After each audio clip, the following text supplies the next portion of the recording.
Hello and welcome to Atop the Fourth Wall, where bad comics burn. Patreon-sponsored review time again, and once more, it's time to look at some Sentai. In case you missed the last Gokaiger review, which is entirely possible, it's one of the videos that I ended up needing to heavily re-edit and re-upload after YouTube decided that I was a copyright-infringing thief for having video clips that were an outrageous 10 seconds instead of 7. Our heroes are a group of space pirates who don't actually do a lot of piracy, but they do have great fashion sense, especially their leader, Captain Marvelous, and his awesome red coat. The villains, the Zangiak Empire, and I still don't care if I'm pronouncing that wrong, were defeated when all the previous Super Sentai teams decided to ascend into pure energy or something and blow them all up. Though that was apparently overkill, because the aforementioned pirates came in a few years later and revealed that the Empire's ships are basically made of tinfoil and oily rags. Sure, it made them highly combustible, but there's a Zangiak Empire official who got a massive paycheck bonus for cost saving. The Gokaigers are looking for some kind of treasure and have been branded as pirates by the Zangiak. We're skipping ahead past the initial group of episodes we watched to this two-parter because the patron wanted to showcase an interesting villain. At first I thought we'd be getting the 6th Ranger when I skipped through the episode, but nope, just involves the Ranger keys of 6th Rangers. If we ever get to the 6th Ranger, hopefully they won't share the same fate as Burai at the hands of Ku Klux Casper. Let's dig into episodes 15 and 16 of Kaizoku Sentai Gokaiger.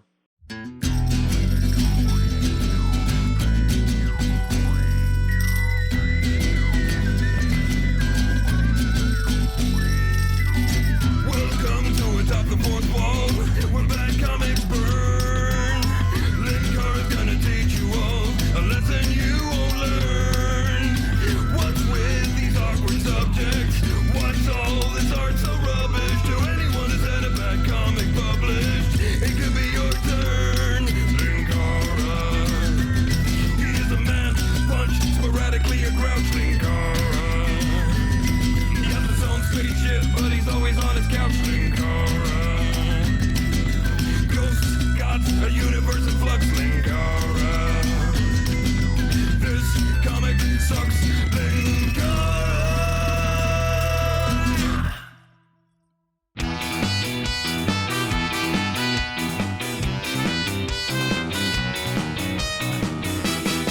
We begin episode 15. A privateer appears. In a show about a group of pirates? How unusual! Doc, the green Gokaiger, has some news about the bounty placed on them. 5人合わせて1250万と。 Unfortunately, that's like $8 in US dollars.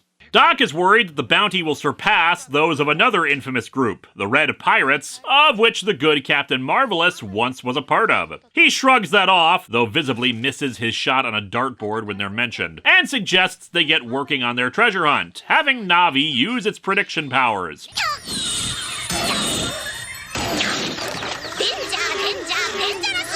You know, planned obsolescence got even worse when companies made it so that devices break themselves after a while. Navi warns them of danger, though it admits that that particular prediction felt different than the previous times it did this.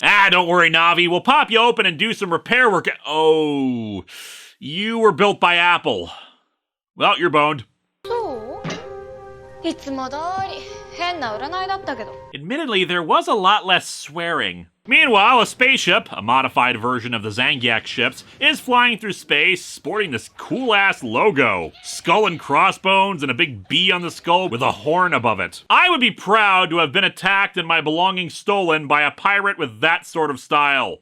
On board the ship is a monkey alien named Sally, and a person who looks just as fabulous as his logo. Wars Gill, the guy in charge of the Empire's forces attacking Earth, detects the ship, and his underlings explain that he's a privateer, a pirate sanctioned by the Empire. ということになってはいますが、裏で何をしているかわからない連中でもあります。 Well, there is, but it's explained in that Japanese text behind the fan subs, so we'll never know. As such, Wars Gill decides to leave him be to do his thing, though Damaris is suspicious. Or maybe he's just thinking about the Gokaiger theme song as it starts up. Hey, dumb question, but in the first episode we saw them just annihilate a huge amount of the Empire's ships. Why don't they just do that again with Wars Gill and his forces? Or is that something they tried to do in the intermediate episodes and it didn't go well? Anyway, after the titles, our heroes have decided that they should wander around until the danger reveals itself. Doc slips on a banana peel. Classic. 危ないもの Only if you're a teddy bear on Australian TV. Sally the monkey calls out to Captain Marvelous, referring to him as Marv. マーベラス猿と知り合いな Doc, let me initiate the marvelous mind meld. No, it wasn't the monkey talking. I mean, that'd just be ridiculous in this franchise. No, it was his human compatriot right behind him, identified as Bosco. 俺のこと覚えててくれてたんだ Dude, who could forget an outfit like that? Bosco reveals that he's after the treasure as well. Marvelous takes it well. You know, at some point, the people behind Power Rangers Megaforce decided, no, we're not going to adapt the monkey that blocks gunshots with symbols. That won't work. And those people were wrong. And it's not just gunshots. Sally fends off an attack by Marvelous and his sword. どういうことですか It's a monkey fighting Captain Marvelous! What's there not to understand? The fight is interrupted by giant Zangiak foot soldiers attacking, sent by Damaris. During the fight, Basco notes that the Ranger keys must be the ultimate power, not sure if that's different from the treasure, but whatever, and thinks Damaris did this so he could see it for himself. The other Gokaigers push Marvelous to tell them what the deal is with Bosco. He explains that Bosco betrayed the Red Pirates, which led to their destruction. Bosco was seduced by the dark side of the morphing grid. A flashback gives us more details. He, Bosco, and their captain used to be on the Galleon together. Their captain was Akka Red, that spirit of all red Super Sentai team members I talked about in the last Gokaiger review. For some reason the pin on my lapel suddenly feels inadequate. They, along with Navi, traveled the universe gathering the Ranger keys. Longest fetch quest ever. Aw, look at them eating spaghetti. I bet they're gonna kiss like in Lady and the Tramp. Once they had gathered up all the keys, Bosco betrayed them to the Zangiak so he could have the treasure for himself. 何かを得るためには何かを捨てなきゃ Not entirely true, Bosco. I can give you this free of charge.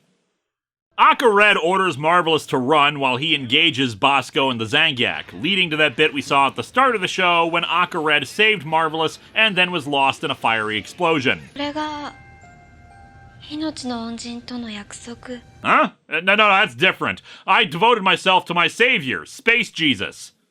It's like regular Jesus, but green.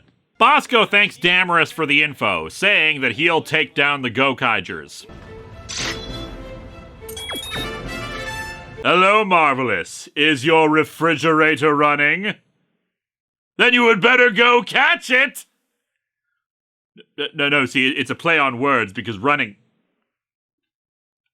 Look, you're embarrassing me in front of Damaris! The two agree to duel one-on-one the next day, Marvelous telling the others to not get involved. I am therefore going anyway. The two meet at the Sentai Battle Rock Quarry.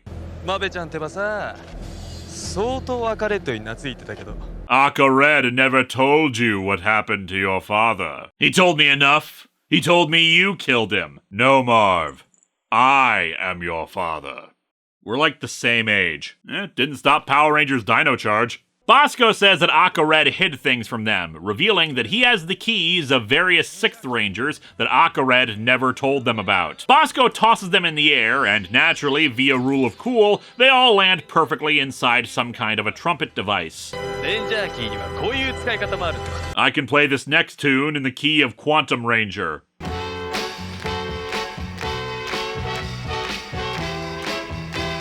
Naturally, the other Gokaigers join in to even the odds a bit since Bosco has a whole team of duplicate Sentai on his side. You know, it actually was quite surprising this fight wasn't adapted into Megaforce. Sure, they'd have to come up with some reason why the villain would have 6th Ranger keys, but you could be creative with that. Oh wait, I just kinda answered my own question there, expecting Power Rangers Megaforce to be creative. In kind of a shocking turn of events, our heroes defeat them. Surprising because the structure of this kind of story would have our heroes lose at this point, only to come back later to win. But then again, Bosco does put hustle in your muscle, Bosco puts we in your knee. But no, the twist here is that while they think they've won, a second, larger group of 6th Rangers shows up to kick their asses when they least expect it. God, they even continue to kick the crap out of them after they've demorphed. Suddenly, Bosco's become the most effective villain in all of Sentai and Power Rangers. Bosco takes the other 4 hostage, saying that Marvelous can keep the 5 6th Ranger keys he's already defeated. I mean, the metaphor for sacrificing those 5 to win certainly works, but you could just walk over and take those keys. Nothing's stopping you to technically win without losing anything. Plus, why not just take all 5 and then storm the galleon on your own? Unless Navi has guns in its wings I haven't seen, it feels like that'd be pretty easy. That brings us to episode 16, Collision, Sentai versus Sentai. In the first 5 episodes, they kinda clashed with other Sentai twice.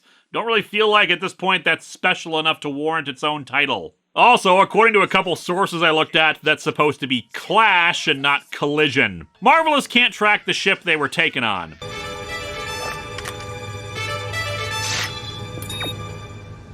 What? No, the warranty on the galleon is not close to expiring, you stupid robocollar. It's Bosco, who offers to trade the 4 captured pirates for all the Ranger keys, the galleon, and Navi. If he doesn't agree, he'll just turn the 4 into the Zangiak and get the bounty on them. So win-win for Bosco. Damn it, Navi! Getting a concussion works for you, so why doesn't it work for me? I mean, you would be too if you couldn't remember which of your 50 pockets you kept your keys in. The others don't think Marvelous will do it, that his promise to Akared to get the treasure is too important.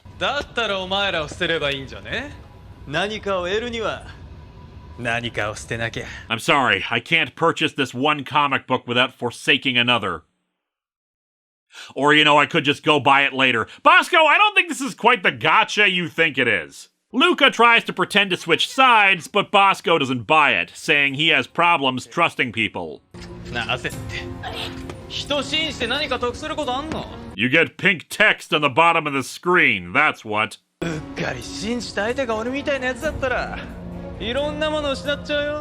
is logic in what he says. The others don't want Marvelous to be in a position where he might bargain for their lives, so they try to escape by stretching the shot as Doc stands up.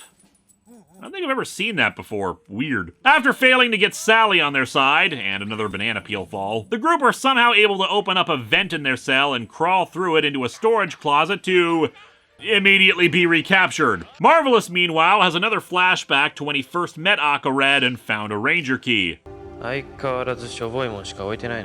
Ugh, these aren't chocolate. When Marvelous refuses to hand it over, Akared defeats him and offers him a chance to find the One Piece or whatever he's looking for. Marvelous calls up Bosco.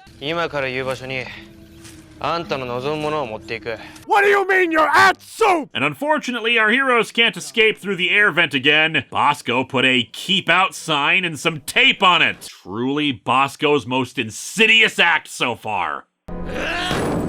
Okay, guys, I'll just knock myself out and we can do the sick man routine. At the quarry, Marvelous has brought the Ranger keys, but he says he's not there to exchange anything. He's going to get his crew back without it. The concept of receiving gifts made Bosco's head explode.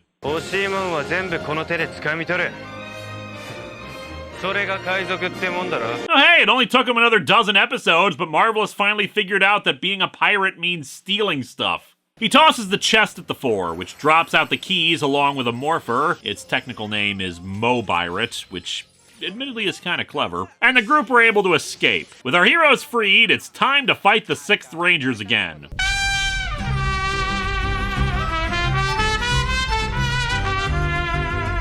While they fight, Bosco decides to go for the Ranger keys, but Navi has already gathered them all back up and flown off with them. They're able to defeat the 6th Rangers through teamwork. Again, Power Rangers Megaforce would have loved that. I think they didn't want to do it because of Gosei Knight being in the fight, and in Megaforce there was a whole story reason why he wasn't around at this point. But they could have just replaced him with a Titanium Ranger in the few shots he's in. They'd done it before. Oh, yeah, and I suppose Daggeron here isn't technically a 6th Ranger on Power Rangers either. But why the hell would they care when they were putting Sentai-only teams in the show without any real explanation? Anyway, yeah, the 6th Rangers are defeated and Bosco decides to get out of there. To distract them, it turns out there's some kind of water monster hiding inside of Sally's stomach. What, don't you keep one of those in your monkey? リキッドロイドのワテル君だ。可愛がってやってくれ。 You know, take him someplace nice, maybe go dancing afterwards. After the fight, Marvelous apologizes to the group for dragging them into his personal problems, but of course they don't care. And so our episode ends with Bosco revealing he still has another few 6th Ranger keys he can use against our heroes, which you can then give up while gaining humiliating defeat. The system works! These episodes are fine. Not great, just fine. It's possible that in future episodes, Bosco is considerably cooler, but for me, he was just okay. Clearly he's not an idiot, which is always appreciated in a villain, and having a more personal stake against one of the heroes makes it that much more compelling character drama, but in the end, not a lot happens. We get Marvelous's backstory, Bosco introduces the 6th Ranger keys, has some good strategic fighting and didn't overplay his hand, and the fights were great, although the liquid droid at the end felt like padding since that was in the last few minutes of the episode. The episodes are certainly nowhere near terrible, it's good character stuff and action scenes. It's just there's not really anything that major or cool to mention. It's 2 well-made episodes that help speak to the overall quality of the show. Good stuff, but not anything to write home about. Next time, our covenant with Mr. T and his ability to save us all must be fulfilled as we look at another issue of Mr. T and the T-Force.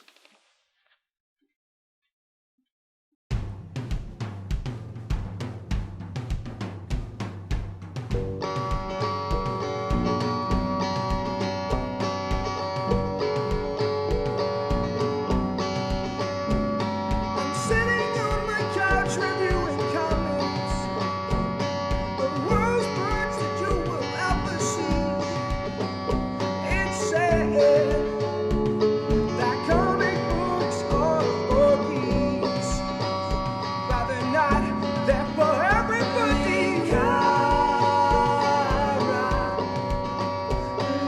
Linkara. If you doubt that I am a man,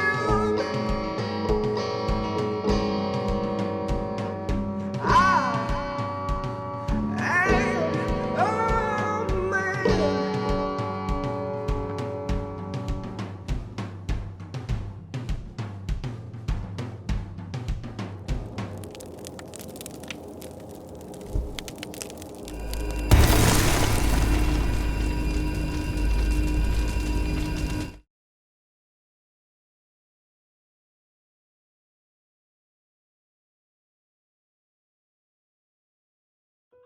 Yeah, we should have the emitters installed next month. Well, force field tech has proven limited, given some of the threats we fought. Being able to slip ourselves, or an enemy, into a pocket universe will give us an advantage. Okay, only for a few minutes at most before it collapses, but Vice was the one who managed to get that kind of tech working. The fact that we're able to reverse engineer it at all, even for that short a time, is good. Alright, Harvey, I'll let you go, but I still don't get why you need to travel around if your concert tour is virtual and live-streamed. Well, that's nice, but I notice you never pay for vacations for us. Of course you're hanging up now. Bye, dude!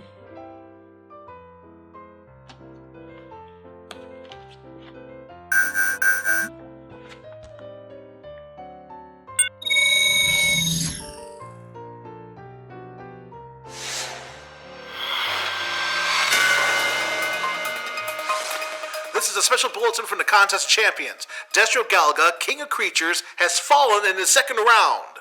What?! The kaiju, whom experts believe would make it to the final round, was defeated a few minutes ago by astral aviator Sphinx Yonder and her ship, the Tempest Dancer.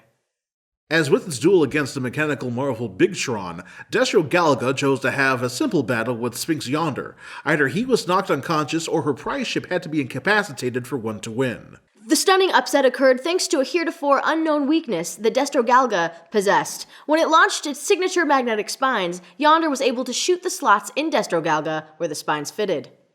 While normally Destro Galaga's skin is nearly impenetrable, the slots were not. Several well-placed energy lances weakened the creature enough for Yonder's ship to pummel the kaiju until it was too weak to continue. While Destro Galaga is still recovering from the battle, we have Sphinx Yonder with us right now via Stellar Comm. Miss Yonder, this is an amazing victory. The betting boards of Algar had you 2,000 to 1 odds against you. It just goes to show you don't believe in the odds, believe in the person. Was this your strategy going into the fight, or was this something you came up with on the spot? Oh, on the spot. My original plan was to try to outmaneuver him and fire down his throat, but I couldn't get a clean shot. Then I barely managed to avoid his spines, and I saw the spine holes, and I took my chance. Well, congratulations on your victory, Sphinx. Do you have any words for your next opponent? Only that they'll be wishing it was someone else they were up against. Thank you, Sphinx, and good luck in your next contest. In a minute, we'll be checking with our panel of experts on the highly anticipated contest this evening of Jenny Everywhere versus Zagros, who, to remind you, is a sapient coalescence of plasma energy in a malleable shell. But first, a message from Cuba Cola.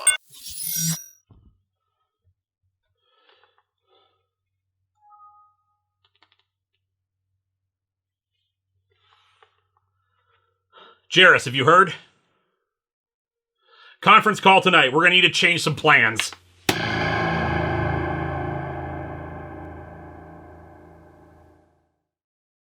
Hello, my friends. Please take a moment to like this video, subscribe to the channel, and click the bell for notifications on new video releases. If you'd like to support future videos, you can check out my Patreon or purchase a t-shirt via Teespring or Shark Robot. Thanks for watching!